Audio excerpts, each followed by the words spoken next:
You've probably heard Billie Eilish's song about it, but have you ever heard of the actual Battle of Qarqar? Neither the first nor last battle in the long struggle between the Assyrians and the kingdoms of the Levant, it is nonetheless one of the most interesting clashes between these two regions during the Old Testament period. Hi everyone, welcome back to the channel. If you're new here, thanks for stopping by. In this series, we cover topics related to the Bible, history, theology, culture, and everything else in between. Make sure to hit that subscribe button so you don't miss out on future uploads.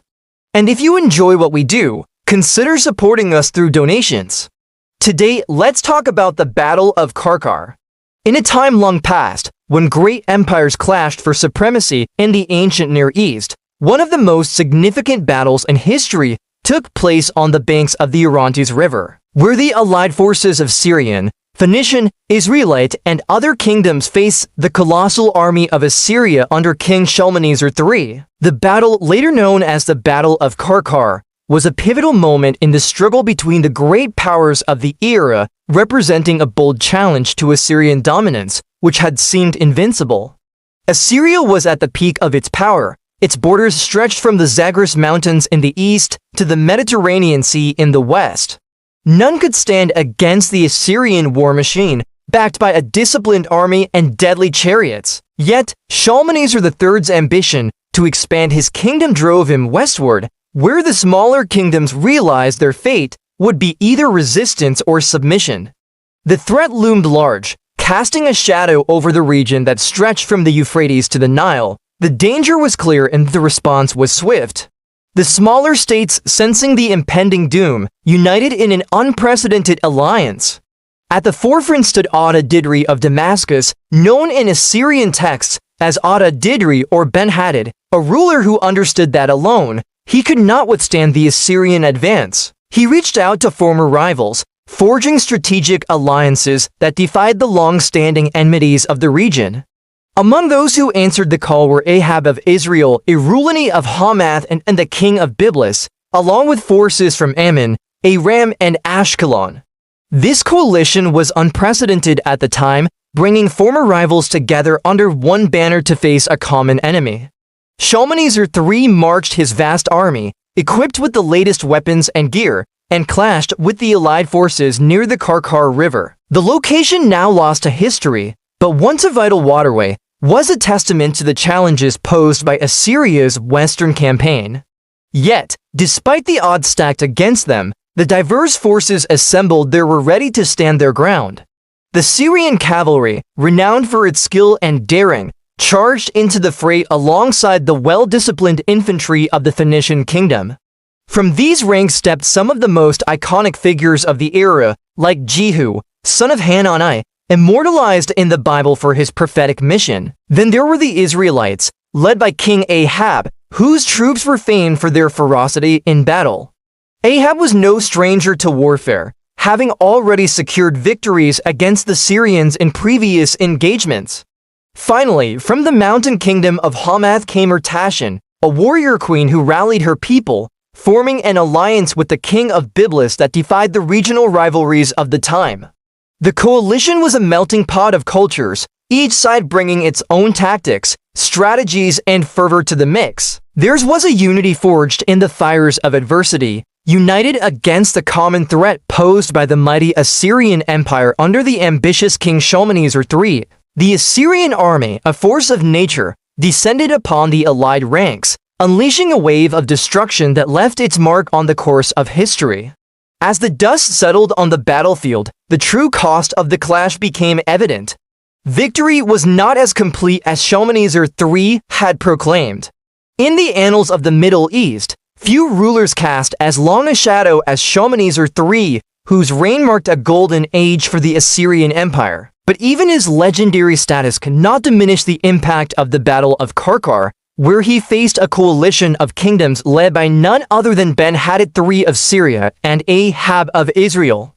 Imagine, if you will, a sea of warriors stretching far as the eye could see, all united under the banner of Shalmaneser III. These were seasoned soldiers, many of whom had tasted the thrill of victory in numerous campaigns across the Near East, Their loyalty to their king was unwavering, cemented by years of shared triumphs and bound by the promise of greater conquests yet to come. Among them were elite units of charioteers, whose horses were not just mounts, but extensions of their will. With chariots like these, they could traverse the battlefield with unmatched speed, raining down arrows on their foes and disappearing before any retaliation could come. These elite soldiers were the backbone of the Assyrian war machine, their discipline and lethality a testament to years of training and experience. Their bows were not mere weapons, but instruments of precision, delivering blows that could turn the tide of battle. Add to this the spearmen, armed with long, sturdy spears, forming an impenetrable wall of ash wood and bronze. And then there were the foot soldiers, their swords flashing in the sunlight, ready to engage in hand-to-hand combat, their bravery and ferocity unmatched on the battlefield. They fought not just for glory or conquest, but for survival, for their families, their city, their very way of life. And behind this formidable fighting force was the mastermind strategist, Shalmaneser III himself. His keen intellect and battlefield prowess were the guiding light of the Assyrian Empire, leading them to victory after victory. His decisions were based on careful observation, strategy, and a deep understanding of his opponents. He was a leader who commanded respect, loyalty, and above all, obedience. But as they stood poised on the brink of a new conquest, they were about to face a challenge unlike any they had encountered before. United against them were the kingdoms of Syria, Israel, Phoenicia, Hamath, and Byblos. Leading this formidable alliance was Ben-Hadad III of Syria, a cunning strategist and a fearless warrior whose ambition knew no bounds. Alongside him stood King Ahab of Israel, whose troops were as fierce and relentless as the lions that roamed the hills of his homeland. Then there was Queen Tashin of Hamath, a warrior queen who commanded respect and obedience in equal measure.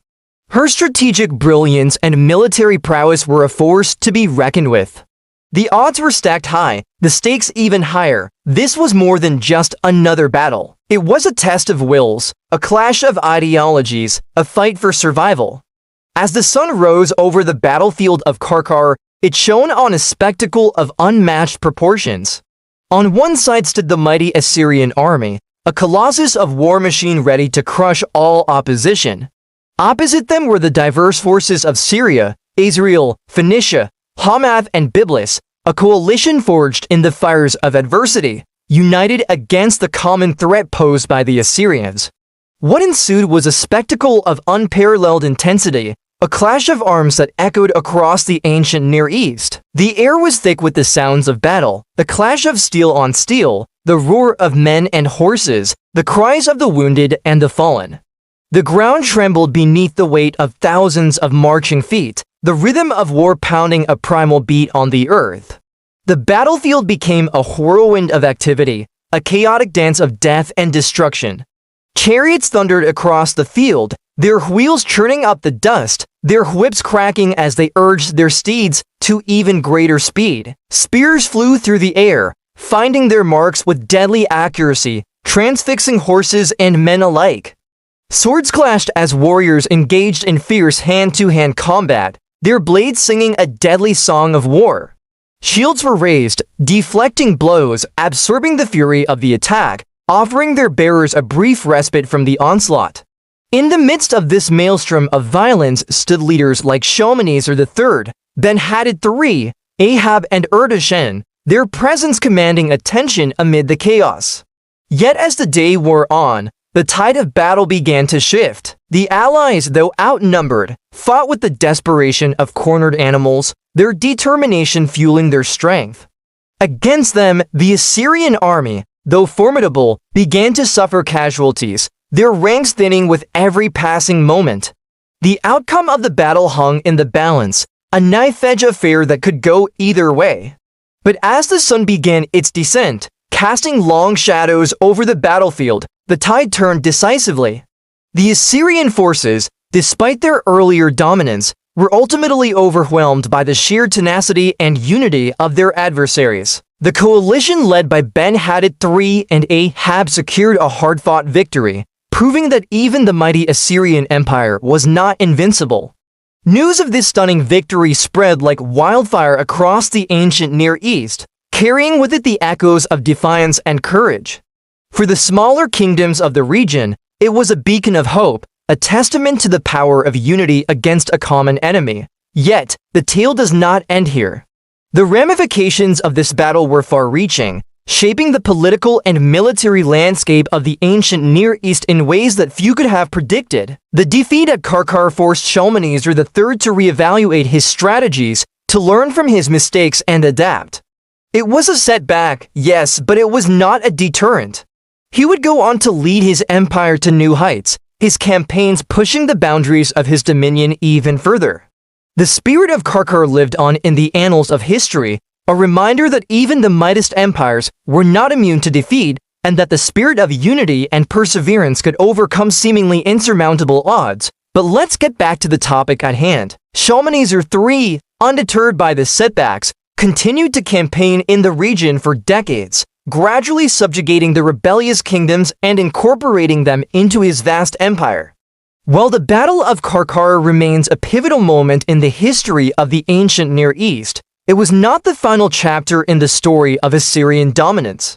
It stands as a testament to the indomitable spirit of those who dared to stand against the mighty Assyrian Empire, reminding us that even in the face of overwhelming odds, the spirit of unity and resilience can prevail. Thank you for joining us today. We hope you enjoyed learning about the Battle of Qarqar.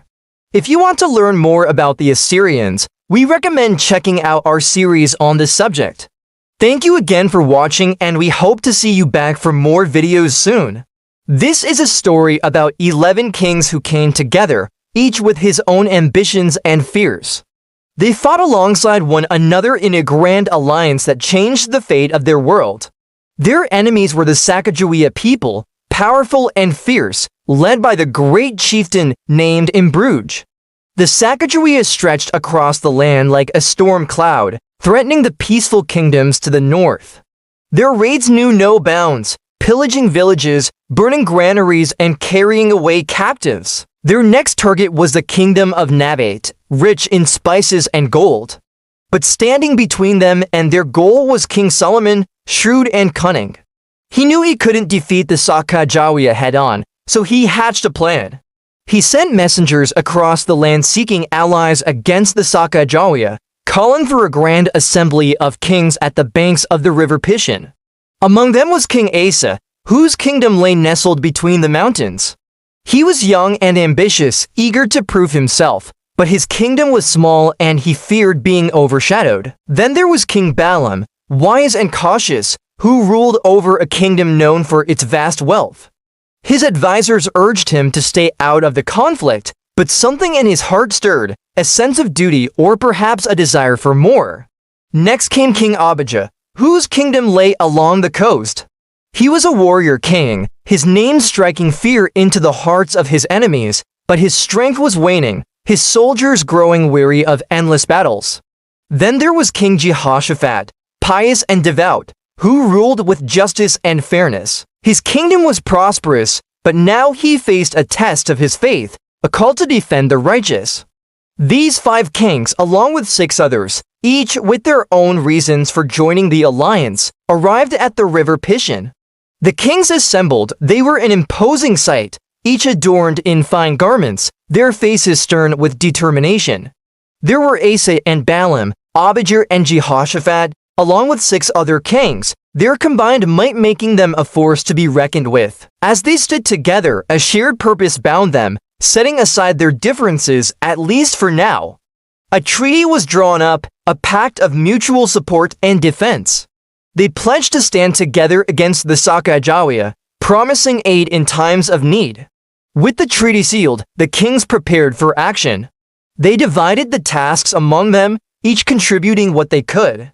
Some provided grain and provisions, ensuring the troops would not go hungry. Others supplied weapons and armor, making sure their soldiers were well equipped. Still, others organized the logistics, establishing supply lines and communication routes. Yet despite the preparations, doubts lingered. Many questioned the wisdom of trusting one another.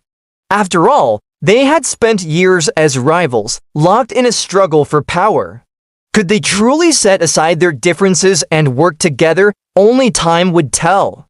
Meanwhile, back at Imbruge's camp, the Sequoia chieftain was preparing for his own campaign. He led his warriors in daily drills, sharpening their skills and boosting their morale. The Sequoia were a formidable force, their ranks swelled with eager warriors, their spirits high with the promise of plunder. They marched out, their movements swift and precise, their eyes on the prize, the riches of Nabat. As the Sequoia advanced, Solomon observed. He watched as they approached, their numbers growing larger by the day. He knew the time had come to act. It was time to put their alliance to the test. The allied forces assembled. They made a spectacular sight, a tapestry of colors and banners waving in the wind. At their head rode Asa and Solomon, their faces grim with determination, their voices echoing with purpose. They issued orders, their words sharp and clear, outlining the plan of action. And as the sun rose higher in the sky, the allied army moved out, their steps firm and steady, their eyes fixed on the Sequoia. The battle began with a clash of arms, the air filled with the sounds of war. Shields clashed, swords rang, and the earth trembled with each heavy step. The Sequoia, caught off guard by the ferocity of the attack, struggled to hold their ground. The tide of the battle turned. The allied forces pressed their attack, their momentum growing with each passing moment. The Sequoia, overwhelmed and demoralized, began to falter. They broke ranks, their formations crumbling under the relentless assault. The allied army surged forward, their victory seeming imminent. Yet amidst the chaos, I noticed something different. In the midst of the battle, there were those who hesitated. Some looked away, unable to bear the sight of bloodshed. Others clutched their weapons tightly, their faces pale with fear. The seasoned warriors stood firm, their eyes narrowed in concentration, their bodies tensed, ready to strike. They had seen many battles, knew the ebb and flow of war. And though the moment was perilous, they held their ground. Gradually, the hesitant ones found their footing. They squared their shoulders, gripped their weapons with newfound determination, and joined the fight. They fought alongside the warriors, their movements becoming more fluid, their attacks more coordinated. The fear was still there, but now it was tempered with resolve. They were not just fighting for their own survival, but for something greater, for the sake of the alliance, for the hope of a better future. And as the battle raged on, an unexpected change occurred. Those who had been afraid, those who had doubted their strength, found a strange comfort in the midst of the storm. The battle reached a climax, the fate of the alliance hanging in the balance. Then a remarkable sight unfolded. Those who had once hesitated, those who had feared they were too weak, stood shoulder to shoulder, forming a solid wall of defense. They had shed their fear, replaced by a sense of unity, of purpose. Their movements, once hesitant, were now synchronized. Their attacks, once timid, were now fierce and precise. They fought not just for themselves, but for their comrades, their determination fueled by a shared purpose. Victory was within reach. The Sequoia, demoralized and depleted, began to fall back. The allied forces pressed their advantage, driving the enemy toward the river.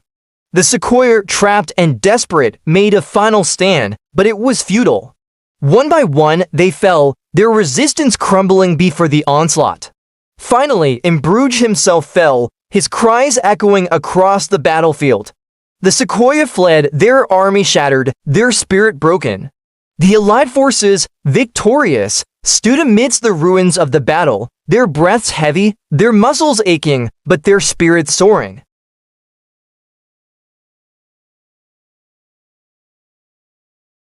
Yet even in victory, the seeds of discord were present.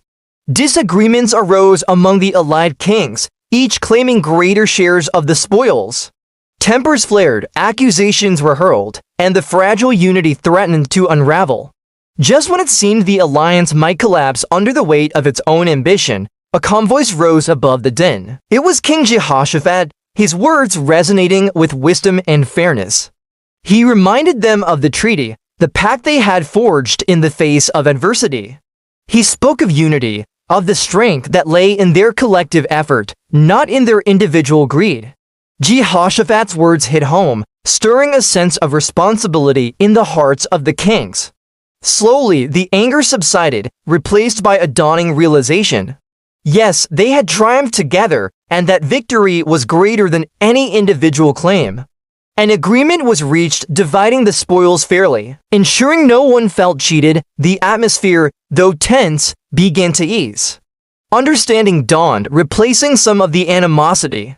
The kings, humbled by the experience, realized that true strength lay not in their individual ambitions, but in their collective unity. As the news of their victory spread, a sense of awe and respect grew among the surrounding kingdoms. People marveled at the unity that had brought down such a formidable foe. The alliance, though born out of necessity, had forged bonds that transcended past rivalries.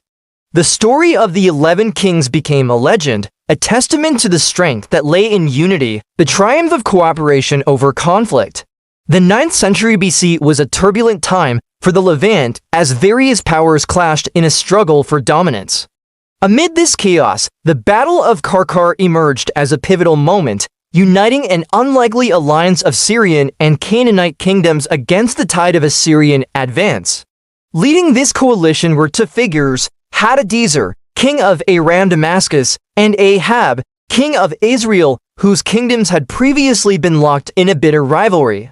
Together, they assembled a force of 2,000 chariots and 30,000 foot soldiers to confront the might of the Assyrian Empire under Shalmaneser III. With such high stakes involved, it is essential to understand the factors that led these kingdoms to unite and the roles each leader played in the battle. But before we dive into the details, let's look at who was fighting and why. To fully appreciate the significance of the Battle of Qarqar, it's important to first identify the belligerents. On one side was the coalition of Syrian and Canaanite kingdoms, which included the powerful states of Aram, Damascus, Israel, Hamath, Samaria, and a few minor ones. Leading this alliance was Hadadezer, king of Aram, Damascus, a prominent figure in the region who played a crucial role in assembling this coalition. Facing them were the mighty Assyrians under the command of Shalmaneser III, who aimed to extend his empire's reach into the Levant. The immediate trigger for the formation of this coalition was the threat posed by the expanding Assyrian Empire. The Assyrians under Shalmaneser III had been on a campaign to subjugate the kingdoms of northern Syria and establish control over the region. Their relentless advance alarmed the local rulers, who recognized the danger of a powerful centralized state controlling the region. As the Assyrians approached, Hadadezer, the king of Aram Damascus, took it upon himself to rally the region's independent kingdoms against the common threat. This included not only petty kings from neighboring city-states, but also former rivals like Ahab, king of Israel. It was a pragmatic move driven by self-preservation, as all of these kingdoms stood to lose their autonomy if the Assyrians were successful. Hadadezer's decision to lead the coalition was influenced by both his status as a regional power broker and his personal ambitions. Aram Damascus under his rule was a dominant force in Syria and parts of Palestine, possessing a strong army equipped with chariots and well-trained infantry. They formed the backbone of the coalition's military force. As the most powerful ruler in the region, Hadadezer was the natural choice to lead the charge against the Assyrian invaders. Additionally, his extensive network of diplomatic and military alliances across Syria and Palestine facilitated the assembly of such a large coalition. However, the inclusion of Israel in this alliance was a surprising development given the strained relationship between Aram Damascus and Israel in the preceding years. Before we continue, please support us by leaving a thumbs up and subscribing so you won't miss any of our upcoming videos. Now let's get back to the topic at hand. The reason behind Ahab's participation lies in the complex web of politics and the shifting alliances that characterize the ancient Near East. During the years leading up to the battle, there had been intense hostilities between Aram, Damascus, and Israel, marked by territorial disputes and military confrontations. Yet when faced with the greater threat of Assyrian expansion, former rivals set aside their differences and joined forces. For Ahab, aligning with Hadadezer was a strategic necessity to counterbalance the growing power of Assyria and protect his kingdom as interests. Despite the previous animosity, the call for unity against a common enemy proved too compelling to ignore. When Ahab answered the call, he brought substantial military force to the coalition. According to the Hebrew Bible, he contributed thousands of infantry and hundreds of chariots, significantly bolstering the size of the allied army. This suggests that despite the conflicts with Aram Damascus, Israel at the time was a militarily strong kingdom, reflecting the power of the house of Omri under Ahab's reign. By joining the coalition, Ahab not only helped to increase the number of troops available to face the Assyrians, but also demonstrated the willingness of kingdoms in the region to put aside their differences when confronted with a greater threat.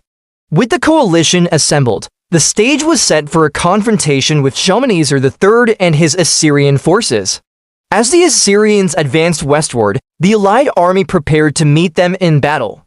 The ensuing conflict, known as the Battle of Qarqar, became a pivotal moment in the history of the Levant. In the annals of ancient warfare, the Battle of Qarqar stands out as a remarkable event where a united front of Syrian and Canaanite kingdoms successfully halted the westward expansion of the mighty Assyrian Empire. The battle was fought near the Orontes River at Qarqar, today's modern-day Turkey, between the armies of Shalmaneser III of Assyria and an alliance of local rulers led by Hadadezer of Aram Damascus and Ahab of Israel. The exact date of the battle is uncertain, but it is believed to have taken place sometime at mid-9th century BCE during the reign of Shalmaneser III. What makes the battle particularly noteworthy is that the coalition forces outnumbered the Assyrians, consisting of 2,000 chariots and 3,000 foot soldiers compared to the Assyrian force of 1,200 chariots and 2,000 foot soldiers. This disparity in numbers, along with the outcome of the battle, challenges conventional narratives about the supposed invincibility of the Assyrian army. Despite being outnumbered, the allied forces, led by Hadadezer and Ahab, put up a valiant fight against Shalmaneser III and his troops. The battle was fierce and protracted, lasting several hours and resulting in heavy casualties on both sides. The aftermath of the battle has been a subject of debate among historians, with differing interpretations regarding the outcome and consequences. Assyrian sources, including the Taylor Prism, an inscribed black stone column, claim that Shalmaneser III achieved a decisive victory, defeating the coalition and killing or capturing many of its leaders. According to the inscription, he pursued the fleeing enemy, inflicting further losses and recovering much booty. Some historians have questioned the veracity of these accounts, citing possible Assyrian propaganda and biases in their historical records. They argue that the claims of a decisive victory may be exaggerated. On the other hand, there is evidence suggesting that the battle did result in a defeat for the Assyrians, forcing them to retreat without achieving their objectives. This interpretation is supported by the fact that Shalmaneser III did not launch a follow-up campaign against the Levant immediately after the battle, indicating that he may have suffered significant losses that required him to consolidate his forces. One of the most significant aspects of the battle is the role played by Hadadezer, king of Aram Damascus. His leadership and military prowess were instrumental in assembling the coalition of Syrian and Canaanite kingdoms and effectively countering the Assyrian invasion. After the battle, whether it was portrayed as a victory or a defeat for the Assyrians, Hadadezer's reputation as a successful military commander was established. Ahab of Israel also played a notable role in the battle. Though the Hebrew Bible provides limited details about his participation, it highlights his contribution to the coalition's military strength. Ahab's presence alongside Hadadezer in opposing the Assyrians demonstrates the growing political unity among the kingdoms of the Levant, at least in the face of external threats. The Battle of Qarqar holds historical significance because it represents a rare instance where small, seemingly insignificant kingdoms in the Levant successfully defended themselves against the ambitions of a far more powerful empire. The coalition led by Hadadezer to Ahab achieved what many would have thought impossible, demonstrating that even the mightiest empires can be checked by determined resistance. Moreover, the battle showcases the importance of unity and cooperation among smaller states in the face of overwhelming odds. The willingness of former rivals like Aram Damascus and Israel to join forces and confront the Assyrian threat highlights the effectiveness of such alliances in achieving common goals. However, it is essential to recognize that the unity displayed at Qarqar was short-lived. Hostilities between Israel and Aram Damascus resumed in subsequent years, weakening the region's capacity to resist future external threats. Nevertheless, the battle remains a testament to the potential that lay in cooperation among the kingdoms of the Levant, and serves as a reminder of the challenges in maintaining unity in the face of long-standing rivalries and internal conflicts. In conclusion, the Battle of Qarqar stands as a testament to the strategic brilliance of Hadadezer, king of Aram Damascus, and Ahab, king of Israel, who despite their previous conflicts, united their forces to confront the formidable Assyrian Empire under Shalmaneser III. Despite facing a numerically superior Assyrian army, the coalition led by Hadadezer and Ahab displayed remarkable tenacity, achieving either a victory or a draw against Shalmaneser's troops. The battle serves as a reminder that even the most powerful empires can be challenged by determined resistance, and that unity among smaller kingdoms can prove to be a potent force. While the victory at Qarqar showcased the potential for unity in the Levant, it is also important to acknowledge that the cooperation between kingdoms was short-lived, ultimately succumbing to long-standing rivalries and internal conflicts. Thank you for watching. We hope you enjoyed this video. Please leave a like and subscribe so you don't miss any new videos. Assyria was one of the most powerful empires in ancient history. It's known for its brutality, military proficiency, and expansionism. But every empire has its weak points and weaknesses, and Assyria was no exception. Even so, its kings liked to boast about their power and rarely admitted to suffering setbacks in war. So why didn't Assyrian kings admit defeat when their army suffered heavy losses? What does it mean to win a battle? What did it mean to the Assyrians? Was it about annihilating your enemy, inflicting the maximum amount of casualties, or was it simply about achieving your goals, whatever the cost? We know that during the era of the Assyrian civilization, the historical records left by kings and scribes reflected a complex understanding of victory and defeat. Often we read in royal inscriptions of glorious triumphs achieved through the might of arms and the will of the gods. Yet between the lines, there are hints of devastating losses suffered by the Assyrian armies. The records of Shalmaneser III's campaign against the Kingdom of Israel in 850 BC makes for fascinating reading. He boasts of battles fought and victories won, of cities besieged and defeated, and of tribute received from his vanquished foes. Yet amidst these tales of triumph, there are mentions of casualties so heavy that they challenge our perception of what constitutes victory. One such engagement was his battle against the city of Comedi. The inscription states that he fought against the city and captured it, adding an interesting detail that the number of those who fell was so great that it could not be counted. Another encounter was with the city of Gaza, which the Assyrian king besieged and subsequently captured. And again, the number of slain is recorded as too great to count. These accounts of massive casualties don't fit the conventional narrative of a decisive victory. They imply staggering losses on both sides, casting doubt on the true nature of Assyrian military triumphs. These examples are not isolated incidents. Throughout Assyrian annals, there are instances where the victor's lists of casualties approach or even exceed the number of troops deployed. Such figures appear almost unbelievable, leading us to question the accuracy of these records. Are these exaggerated war stories mere propaganda designed to intimidate enemies and elevate the king's status? Or do they offer a genuine glimpse into the brutal realities of warfare during the ancient world? Understanding the complexities of Assyrian record-keeping and the historical context in which these narratives were created is crucial in separating fact from fiction. By delving into the world of ancient Assyria, we can gain insights into how these societies perceived victory, the role of propaganda in shaping historical accounts, and the impact of cultural norms on our understanding of the past. The first point to consider is the nature of the Assyrian political religious system. The king was not only the head of the state, but also considered a representative of the divine will.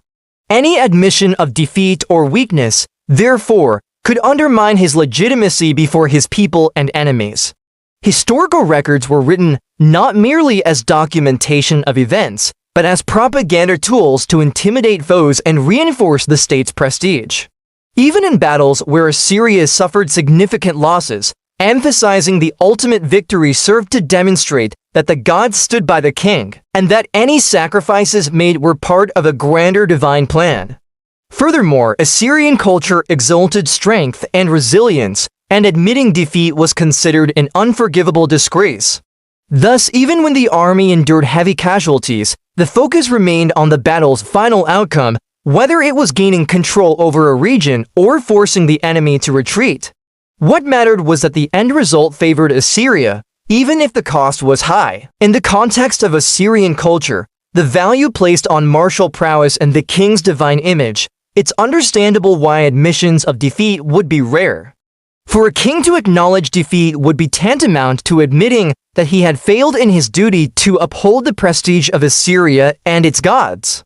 This cultural context helps us interpret the seemingly contradictory accounts of victories coupled with heavy losses. In the minds of the Assyrian chroniclers, achieving a positive outcome, however costly, was more important than the actual numbers of casualties.